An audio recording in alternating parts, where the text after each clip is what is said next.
যে যারা পুরনো বিজেপি বা যারা বিজেপির আদর্শে রাজনৈতিকভাবে লড়াই করে বাংলার মানুষের কাছে যারা 2,93,00,000 ভোট পেয়েছে, 22টা আসনের মধ্যে যারা 8টা নির্বাচিত হয়েছে, তাদের সঙ্গে আমার কোনো দ্বন্দ্ব নেই।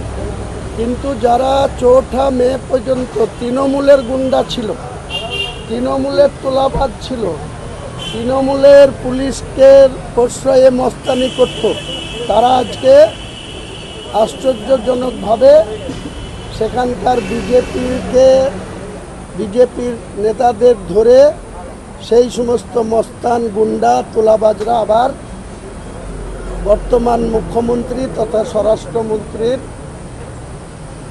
অন্তর্গত যে রেজিনগর, শক্তিপুর, নওদা, বেলডাঙ্গা এইসব থানায় পুরনো বিজেপিদের নিয়ে কোনো সমস্যা নাই, নির্বাচিত যারা হয়েছে এই সরকারকে কোনো সমস্যা নাই।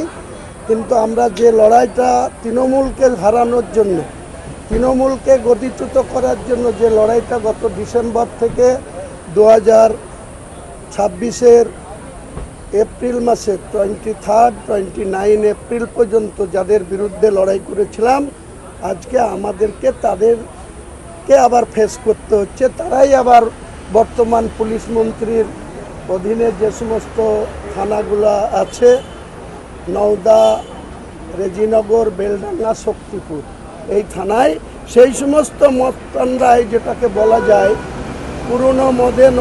পুরনো বোতলে নতুন মদ, সেরকম সেই সমস্ত তৃণমূলের গুন্ডা, বদমাইশ, তোলাবাজ, তারা বর্তমান পুলিশ মন্ত্রীর ছত্রছায়ায় আমাদেরকে নোংরাভাবে অ্যাটাক করছে, নোংরাভাবে আমাদের রাজনৈতিক বিরোধিতা আছে, থাকবে রাজনৈতিকভাবে। সেখানে বাই ইলেকশন হবে, নন্দীগ্রাম হবে, রেজিনগর হবে, সেখানে বিজেপি তাদের প্রার্থী দেবে, লড়াই হবে, সেটা নিয়ে কোনো সমস্যা নাই। কিন্তু যে সমস্ত গুন্ডারা মমতা ব্যানার্জির ছত্রছায়া থেকে আমাদেরকে আক্রমণ করত, আমাদের সঙ্গে নোংরামি করত, তারাই আজকে শুভেন্দুবাবুর ছত্রছায়ার পুলিশের প্রশ্রয় পাচ্ছে। এটাই গণতন্ত্রে অত্যন্ত বিপজ্জনক।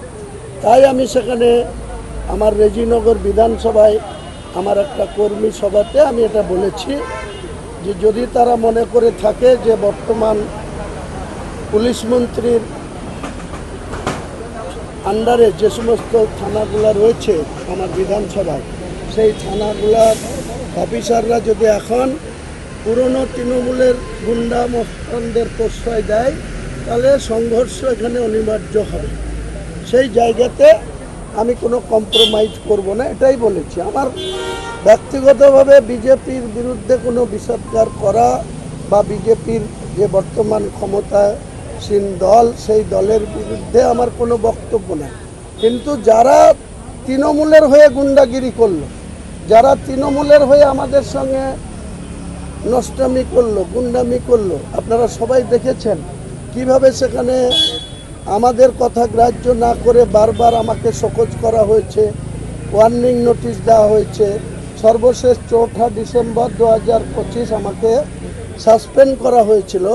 আজকে সেই সমস্ত নেতারা ব্যাকডোর দিয়ে কেউ অপোজিশন লিডারের ছত্রছায়ায়, কি পৌরসভা, কি পঞ্চায়েত, কি পঞ্চায়েত সমিতি, কি জেলা পরিষদ, সেই এলাকা থেকে যারা তৃণমূলের নির্বাচিত, তারা আজকে বিজেপির ছত্রছায়ায় চলে এসছে। নিজেদের পিঠ বাঁচানো আর নিজেদের অ্যারেস্টের ভয়ে তারা পিছন দিক দিয়ে বিজেপির পতাকা ধরে আমাদের সঙ্গে পাঙ্গা নিচ্ছে। এফআইআর আইনের পথে চলবে। যদি আমি কোনো অপরাধ করে থাকি বা কোনো জায়গায় কোনো গুন্ডামি করে থাকি, নিশ্চয়ই আইন তো কারো ঊর্ধ্বে না, আমিও আইনের ঊর্ধ্বে না। আইনের প্রতি সম্পূর্ণ আস্থা আছে, জুডিশিয়ালের প্রতি সম্পূর্ণ আস্থা আছে। আমরা রাজনৈতিক ক্যারিয়ারে দীর্ঘ 34 বছরে সিপিএমের আমলে 27টা কেস খেয়েছিলাম, একটা কেসেও প্রমাণ হয়নি যে আমরা কোনো অপরাধী। আনুষ্ঠানিকভাবে সমস্ত কেস থেকে ক্লিন চিট পেয়েছি। 2016 থেকে 2026 10 বছরে তৃণমূলের গভর্নমেন্টেও আমি প্রায় 7টা কেস খেয়েছিলাম। সেই সব কেসেও আজ পর্যন্ত প্রমাণিত হয়নি যে হুমায়ুন কবির কোনো গুন্ডাগিরি করে বা কারো উপরে কোনো অন্যায় অত্যাচার করে বা জুলুম করে বা কোনো সাম্প্রদায়িক সম্প্রীতি বিঘ্নিত ঘটায়, এরকম কোনো প্রমাণ হুমায়ুন কবিরের বিরুদ্ধে তৎকালীন প্রশাসন আনতে পারেনি। আমি আশা করছি বর্তমান প্রশাসনও সেটা প্রমাণ করতে পারবে না। কিন্তু আপনার বক্তব্য নিয়ে বিজেপির নেতারা এবং হিন্দুত্ববাদী সংগঠনের নেতারা বলছেন যে একজন মুসলিম আইডেন্টিফাই করা হচ্ছে, আপনি একজন মুসলিম নেতা হিসাবে, মুসলিম বিধায়ক হিসাবে এই ধরনের উস্কানিমূলক বক্তব্য রাখছেন এবং মুসলিম সমাজের একটা অংশ বলছেন যে আপনি এইভাবে যে মুসলিমদের নিয়ে রাতে করতে নামবো বলে মুসলিম সমাজকেই কলঙ্কিত করছেন, মুসলিম সম্প্রদায়ের একটা শ্রেণীও বলছেন। যেসব মুসলিম সমাজের লোকরা আপনাকে বলেছে, তার কাছে আমার প্রশ্ন, যখন দিলীপ ঘোষ রাজ্যের মন্ত্রিসভার সদস্য, তিনি যখন বলেন যে মুসলমানদের নামাজ পড়তে গেলে মুসলিম কান্ট্রিতে যেতে হবে ভারতবর্ষে, তখন এই সব তথাকথিত মুসলিমরা আপনার কাছে কোনো রিয়াকশন দেয় কি বা দেওয়ার মতো ক্ষমতা রাখে কি? কাজে এই সমস্ত তেজপাতাদের কোনো প্রশ্নের উত্তর আমি দেব না। বুঝতে পারলেন?